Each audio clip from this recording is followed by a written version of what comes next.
Aino was a little girl when she first fell in love with the sea. She lived near the coast, where the wind often carried the smell of salt and the sound of waves. Almost every day, she would stand at the harbor with her hands in her pockets, watching huge ships glide across the water. She did not just see metal, ropes, and containers. She saw mystery, courage, and adventure. While other children talked about becoming teachers, singers, or doctors, Aino quietly said something different. She wanted to become a ship captain. The adults around her smiled kindly, but many of them did not believe such a dream was realistic. Some told her the sea was too hard. Some said it was a lonely life. Some said it was not the kind of work a girl should choose. But Aino did not let those words stop her. She listened, but she did not surrender. At night, she would draw ships in her notebook. She would pretend to read maps, trace routes with her finger, and imagine herself standing on a bridge with the ocean stretching endlessly in front of her. The ship captain in her imagination was calm, brave, and respected by everyone on board. Aino wanted to become that person one day. She did not know how long it would take, but she knew exactly what she wanted. As she grew older, Aino's dream did not disappear. Instead, it became stronger. When she was in school, she became the child who always asked unusual questions. How do ships know where to go? What happens in a storm? How do captains keep everyone safe? Why do some ships travel so far across the world? Her teachers noticed that she was serious and focused whenever the subject turned to geography, science, or travel. She was not only curious, she was deeply determined. One day, after watching a documentary about seafarers, she made a personal decision. She was not going to dream about the sea forever. She was going to prepare for it. That evening, she sat at her desk and wrote down a promise to herself. She would study hard, stay disciplined, and learn everything required to become a maritime student. She knew the path would not be easy. She knew she would face doubt, hard exams, and physical training. But she also knew something stronger than fear lived inside her. She had ambition, she had patience, and she had a dream worth fighting for. The first day Aino entered maritime school felt unforgettable. The building itself seemed to carry the seriousness of the profession. The hallways were clean, the walls were covered with ship diagrams and safety posters, and everyone walking through the doors looked focused and confident. Aino held her backpack tightly and tried to hide the nervousness in her chest. In the classroom, the lessons began quickly. Navigation, sea safety, engine basics, weather systems, emergency procedures, communication, and ship responsibility were all introduced almost at once. It was overwhelming.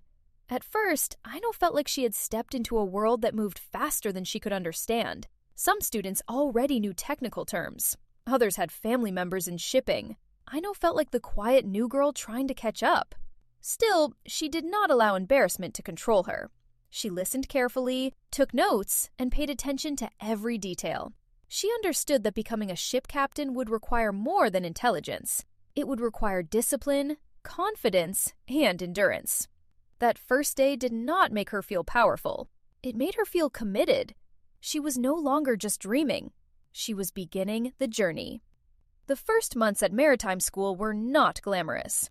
There were long lectures, difficult terms, and exercises that demanded precision. Aino spent many nights studying until her eyes ached. She practiced charts, learned signals, repeated procedures, and reviewed her notes again and again. Sometimes she understood the lessons immediately. Other times, she had to study the same topic several times before it made sense. There were moments of frustration. She made mistakes in class, she forgot details, she misread a chart once and felt her face turn red when the instructor corrected her. For a moment, shame hit her hard. But then something important happened.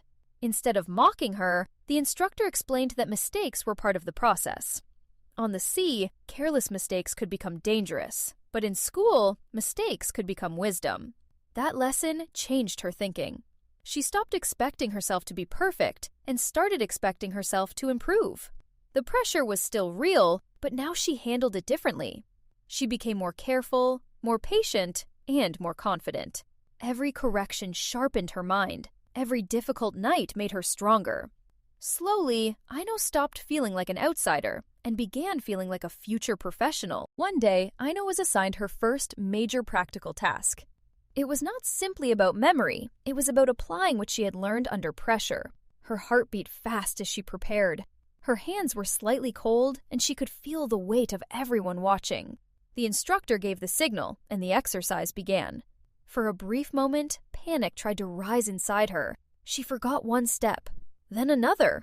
But she took a deep breath, looked again, and restarted with calm focus. She remembered that a captain cannot afford to be ruled by fear. She worked carefully, step by step, refusing to rush. The task did not become easier, but she became steadier. When she finished, the room stayed quiet for a moment. Then the instructor gave a small approving nod. It was not applause or celebration, but for Aino, it meant everything. She had passed one of her first real tests. She was still far from becoming a captain, but she had proved something important to herself. She could handle pressure. She could learn. She could continue. That evening, she went back to her room and looked out at the lights across the water. She felt tired, but she also felt proud. The girl who once only watched ships from the shore was now walking toward the bridge of her own future.